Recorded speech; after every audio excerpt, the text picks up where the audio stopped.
podcast is sponsored by Camera Museum of London at 44 Museum Street.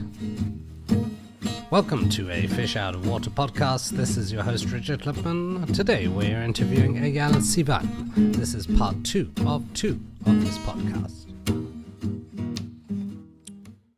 Okay. I'm with you. Thank you, Eyal. Last question, I think, pretty much. Thanks very much for your time. It was very interesting.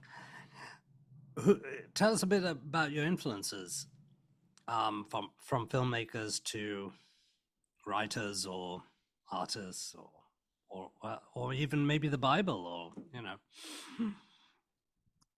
Well, I as I don't have any formal education. I mean, it's education. It's I'm self-educated. It's about encounters. Sometimes influences come by opposition, but I was always very much intrigued by the work of Marcelo Fultz as a filmmaker. As a documentary filmmaker, or somebody like which films, for example? Marcelo Fultz, it's Memory of Justice, would it be films like Hotel Terminus, another filmmaker which I'm interested in very much is Jean-Luc Godard, but it's political films. I mean, here and elsewhere, East-West, and less is narrative cinema.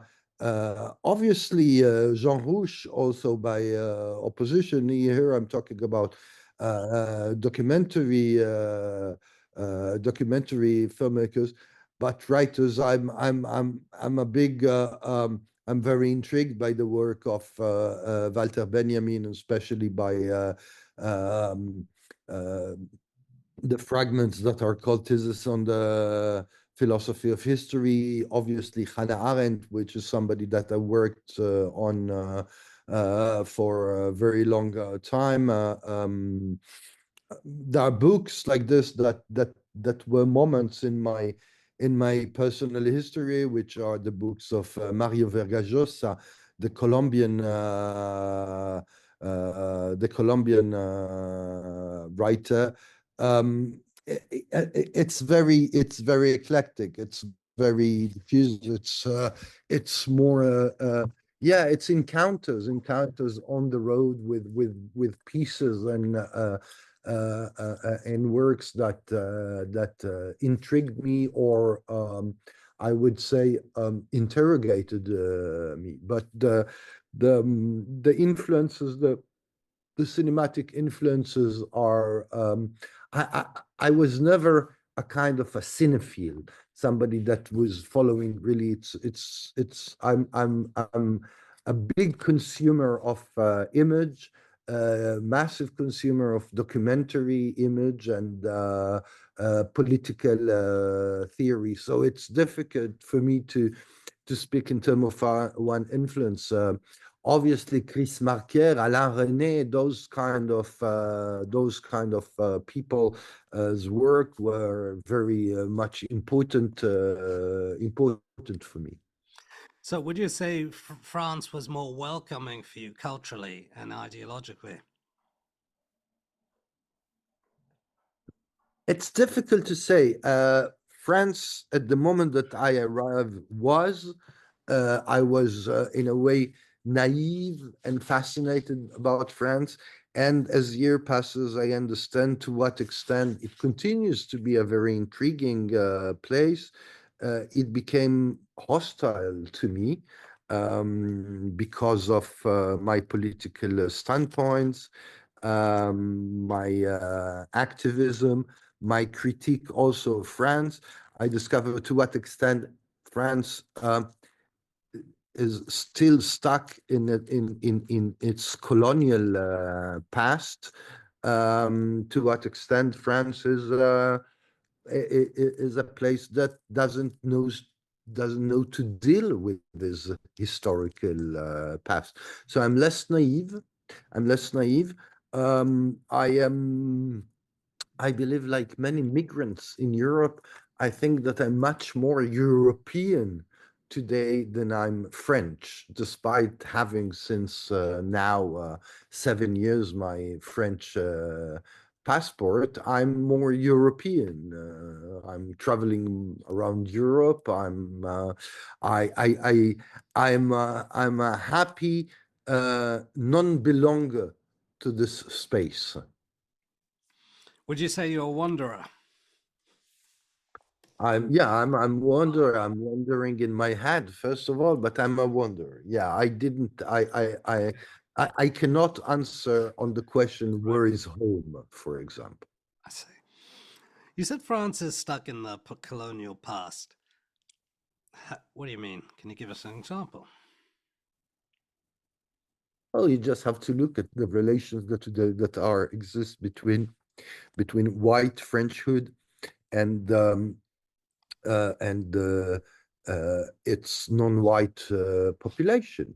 It's a country that suffers strongly from Islamophobia. It's a country where the that is a title of a French historian book. It's a pass that doesn't pass.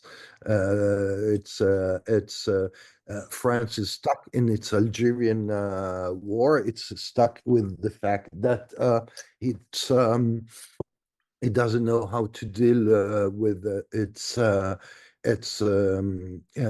collaboration moment with German Nazism, its fascist moment. It transformed its attitude towards Jews by supporting highly Zionism and being philo-Semitic.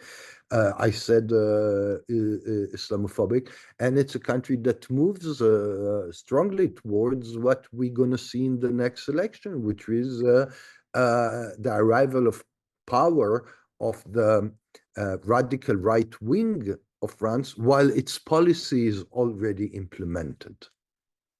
Do you think Le Pen's going to get in power? Yeah, but it won't change a lot, as I said, because the policy of Le Pen is already implemented. I see. In fact, the actual government of France is doing Le Pen's policy.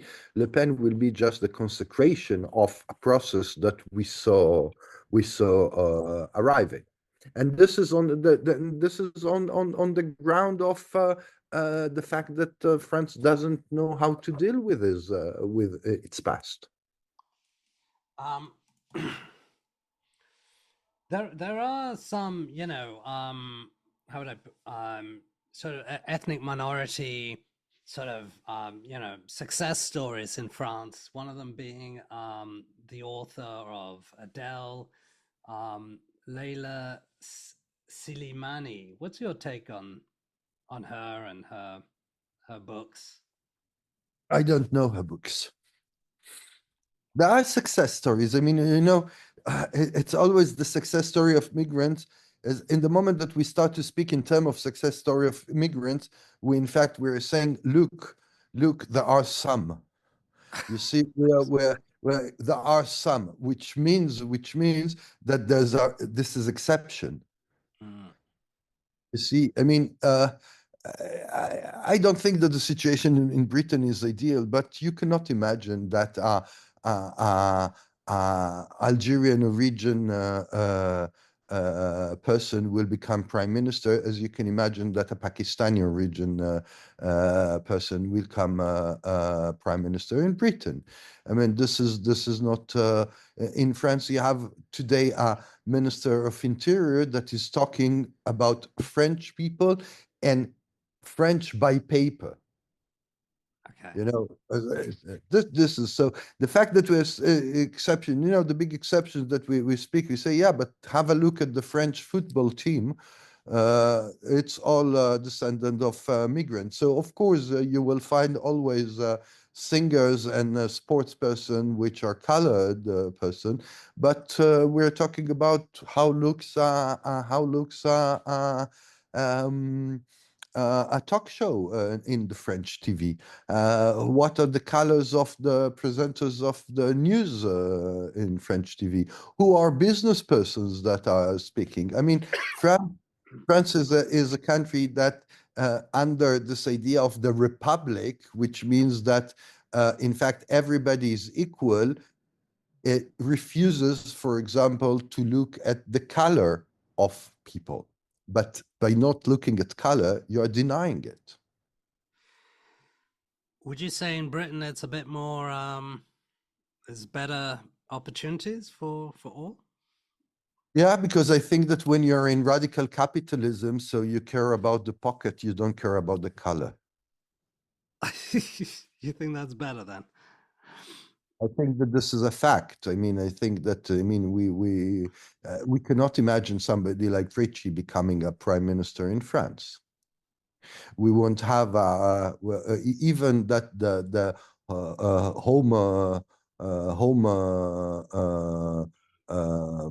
homeland minister was a colored person in Britain and was very, in fact, xenophobic and anti-immigrants. In France, it cannot be because the social way of getting into the French society is different. When I moved to Britain, because I moved to Britain for a few years when I was teaching in Britain, one of the first things that I wrote, because I had a kind of a column in a French magazine, I said that the big difference between France and Britain is that in France, the king was killed, but the court was not abolished. In Britain, the king was left alive, but the court was abolished. Hmm. How do you respond to your critics? I respond to my critic. Depends what are the critic. First of all, my films are a response to my critic, and secondly, I'm always open to a discussion and a debate. It's my critics, but that mainly resume the critique to insults and refuse the debate. This is the problem. I'm for an open debate. I think that the condition of a democratic space is about the debate, and it's out of a debate that things can occur. This is why I don't believe that the problem is the question of freedom of speech, but it's the space of speech. You can have as much as freedom of speech as you have, but if you don't have the space, so who cares about the freedom? And this is what we see, for example, in French media. I mean, in French media, the space is actually very, very reduced. So the fact that there is a freedom of speech, it's being cancelled by the fact that the speech, which is opponent speech, do not have a space. You're talking about platforms like national TV and things like that. Yeah. Talking about platform like national TV, about mainstream news, etc. But this is part of the result of what I said before, that in France the royal court is kept, which is you have the intellectuals that have a role within the court. You have the journalists, which are extension of the politics. I'm not. I'm consuming more BBC and Al Jazeera than French TV. I mean, you could never thought about a program like Hard Talk, for example, on French TV. It wouldn't be even imagined. It's not a way that journalists speak to politicians. You know, journalists in France, they are talking about the French people as if they were not the French people. What about in America? This is a different thing, in America, this is the fact that in America you have absolute freedom of speech makes the fact that it's another interesting way of censorship. The fact that you have so much speech and you can be openly a Nazi in America. In the end, it comes to those who have the money to impose their discourse. So it's really about, it's the question of the means and the financial economic means, then the question of freedom of speech, etc. But we see also that what happens in America, which is that in a certain in a certain way it's a homogeneous society, which is it's very difficult to imagine a position in the US which would be anti-capitalist, for example. You see that in the moment that you have only capitalism, which is a general consensus, so it's within that consensus that you have the freedom of speech. But anti-capitalism in America would be considered as being absolutely anti-American. Or, yeah, heretic. Um, what about religion? Well, what's the part? I mean, what about Latin America and Africa? I mean, those places are quite. Are they not more difficult in a sense? Well, they are more difficult on one hand, but they are less difficult in others. They are more difficult. They are more difficult because the conditions are much more difficult. But they have the advantage that they have the future. Oh, you mean While, young well, people? there is a possibility, and there is a possibility, and there is the energy to buy the future, to build the future, while the old continent is all the time about thinking about how to come back to his future, and coming back to the future is being stuck in the past. Look at the slogan of Trump. The slogan of Trump is a slogan about how of regression. Make America great again. It's let's go back to something. Mm. It's not a proposal of future, it's a proposal of going back to the past. Well, Africa, the African continent, the Latin American continent, with all the difficulty that they have, well, they have a future because their past is more horrific than their future. What about places like China and I don't know a lot about China. They just the only thing that I can say about it is that for many years we thought that democracy and I mean, capitalism needs democracy and free market needs democracy. I think that China is one of the places that proved, in fact, what very few people believed in, that you can uh, coexist in a very harmonious way between highly authoritarianism and high capitalism. And this is something which I think that both Europe and US are today very jealous from the fact that here you don't need democracy in order to be capitalist. And this is the lesson that China is sending to the world. Don't think that you will that capitalism or neoliberalism suffers from lack of democracy, which is a terrific sign, by the way. why do you say that? Because I think that authoritarianism it's a terrific condition, and in a country where population is under absolute surveillance, where the only thing of where the absolute freedom is the possibility to consume. Uh, it's a decadence society. It's a society that walks to the total decadence. I think that consumerism cannot answer about our deep human needs. What are deep human needs, in your opinion? I think that our deep human needs is first of all, as well, it's health on one hand, which means the possibility to access to health for everybody, and secondly, it's the right balance between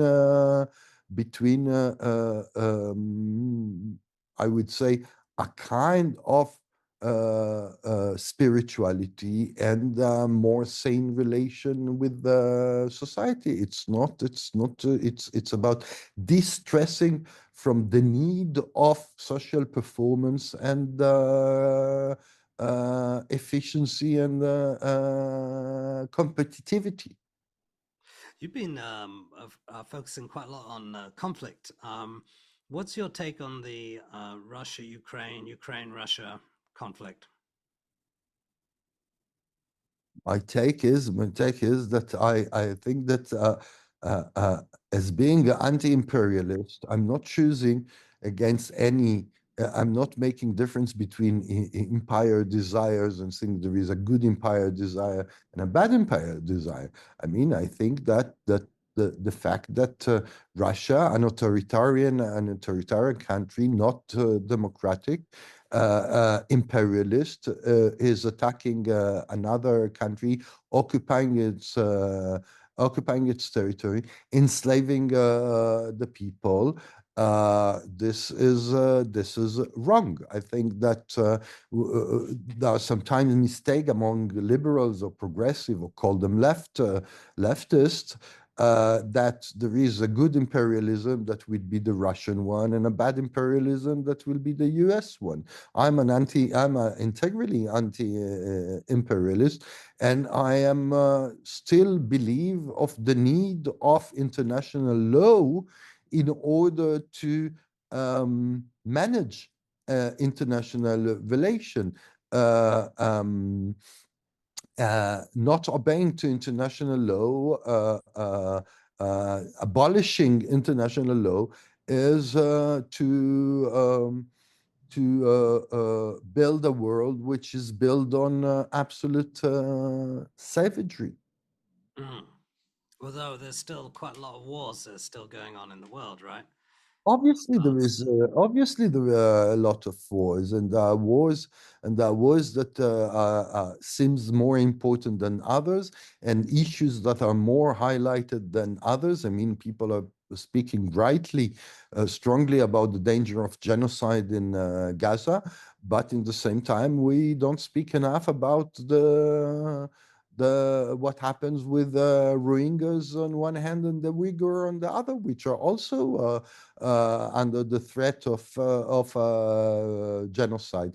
What we see, and this is the terrifying thing, is that if I kind of lived most of my adult life in this parenthesis that believe that there is one humanity which is equal to each other, we see today in international relation that there are humans which are not considered part of the humanity, and this is why we don't consider that those are crimes against humanity. We're going back to a perception which we thought that it was an old-time perception, that there is civilization on one hand and uncivilized people on the other. And if you see that the fact that nobody really cares about what's going on in Sudan and in going on in Birmania, and what's going on in China Uyghur, and we could dress other, or we could point out other wars, is because there is no anymore a consideration of that we belong to one humanity, and our duty as a humanity is to continuously uh, um, uh, work hard in order to create a common world. Do you think we're all separated, or do you think it's better to have one? I mean, do you believe in borders and things like that? Separate I am countries? not naive. I am realistic, but I think that we're facing a moment that we can allow ourselves, and we have maybe the duty to reconsider what was seen as something which was obvious and natural, which is the nation state as a solution to the empires, and to put it in questions. I mean, in a society, in a world where mobility is part of its way of running. We have to consider that we have to give the possibility of mobility of people equally. It's not possible. It's impossible to consider that white business person have the right to entire mobility, where white people go to live in another place. It's called relocation, but when it's non-white people, it's called migration. So those are the division. I think that there are facts. The fact that the borders exist for those who are not allowed to cross the borders, and there is for white business people, there are no borders actually. So it's not if I believe in borders. It is what is the function of the border? What is the function today of what is the function today of the border police? Who are those who are defined as migrants? I mean, on one hand, white society doesn't want to do some kind of jobs, and then it complains that there is the others that are taking their jobs. I mean, what would it be? What would it be? Who would construct Europe after Second World War? I mean, migration is part of our daily, everyday need, is not something which is a threat. And this is the terrifying hypocrisy. I mean, when we need people to clean our street and to take care of our elderly people, we accept them. And then when we don't need them, they are just waste. They are superfluous, and we can chase them out. I mean, there is something also to remember. I mean, most of the migration that we see, I mean, most of the passing border that we see, those are people that are coming to cash back what was spoiled from them in hundreds of years of colonization. And this is rightly. But what happens when people can't get along in the communities? It's not that people cannot longer with the communities, the problem of the notion of hospitality. I mean, this is one of the things that should be reconsidered. When the white person is traveling as a tourist, is traveling to a tourist to the south, one of the first things that we do is say, oh, people are very open, very hospitable. They take us in, etc. Well, I think that the white world have to think back about the notion of hospitality. It's not about getting alone in the community. It's about the idea of hospitality. It's about the fact that the person that is next to me, and it's true between white people themselves. I mean, it's the fact that people live in building that they don't know the name of the neighbor which is in the door next by.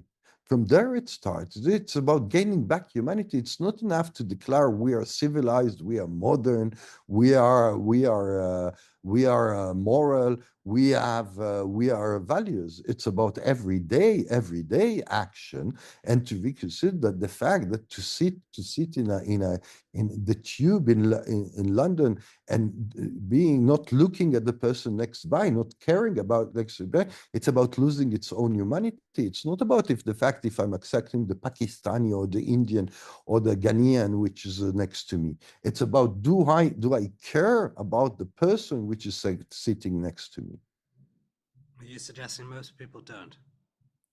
I suggest that one of the things I suggest that we see that there is the white civilization forgot because it thinks that things are being established, so you don't care about them anymore, and we have to consider that a society, it's like a garden. We have to take care of it in permanency. We cannot say, oh, the garden is done now. And I think that what happened in the white civilization was it said, okay, now we are a democracy. And in democracy, it's also like a garden. You have to take care of it in permanence. Oh, we are good people. We have good laws. We are civilized. And at that moment, we don't care anymore. And to care is to take care of, to continue to care of. We forgot this is the relation that today we have with the nature. Is there a society that does care today? What society? Is there a society or country that does care today? Well, I think that if southern societies, I think that if in Africa people wouldn't care, it would be a massive self-suicide. If societies under such big pressure, suffering, and poverty uh, uh, succeed to resist, succeeds to stay in life, is because there is still the notion of solidarity. Hmm. Because if not, how do you explain that in those places still people survive? Well, survival is because there is kind of an idea of solidarity. In the world of documentary, can you final last question? Can you tell us what it means to be a success and what it means to be a failure? In my view, or as it considered in the world of documentary? Maybe both. Well, I think that in my personal view, to be a success is uh, to succeed, not to compromise uh, between your initial uh, desire, project, and its result. This is a success. So that's vision, achieving No, a vision. it's more than achieving a vision. It's not to compromise. It is to be able to hold to your intention and to transform it into an action. A failure is to compromise. And this is why I think that most of what we see in documentary today is a failure. In the documentary world, to be successful is to be present in big festivals and to have as much as partners in co-production possible. This is it. Which means it's the contrary of what I'm saying. To be successful in the documentary is your ability to compromise as much as possible. Interesting. Are there any films you can give examples of successes and failures in your point of view? Just for the Not really. audience. I'm just saying, if we look about films which stayed, which resisted to time, not films that just passed, not films that just were. I mean, if we ask what was the documentary that won the Oscars 2 years ago? Do you remember? No, right? I think there was an octopus one. I Might don't know. I don't know. I don't remember. If I ask what was the documentary that won the IDFA prize 4 years ago, I don't know. I have not a clue. But we know that there are films which resist over time, that mark the time, that are there. I mean, if we think about a film like Night and Fog of Alain Resnais, that maybe didn't get any prize, is still a film that exists. If we think about about a film like I don't know, Shoah of Claude Lanzmann. It's a film that still is there here and elsewhere by Godard. I can numerous films, some Wiseman films. And what is a film that resists over time, that is stayed, that is still being taught, that is still being shown, that people are still being interested. Well, there is a lot of things which are just products of consumerism that are coming. You know, it's like food. You know, you eat it, it's good, but then it disappears. It becomes waste, and it's a waste, and it's a real waste because documentary it's expensive and it's dealing sometimes with very important issues. Sometimes, you know, you make a film about a school in an African country, and sometimes the film costs 2 times of the budget of building a school. So maybe it's to think: is it really need to make this film, or maybe it's better to take the money and to build a school? right. Thank you very much, Eyal Sivan. Thank you. You're really welcome. Thank you for this long interview. Thank you.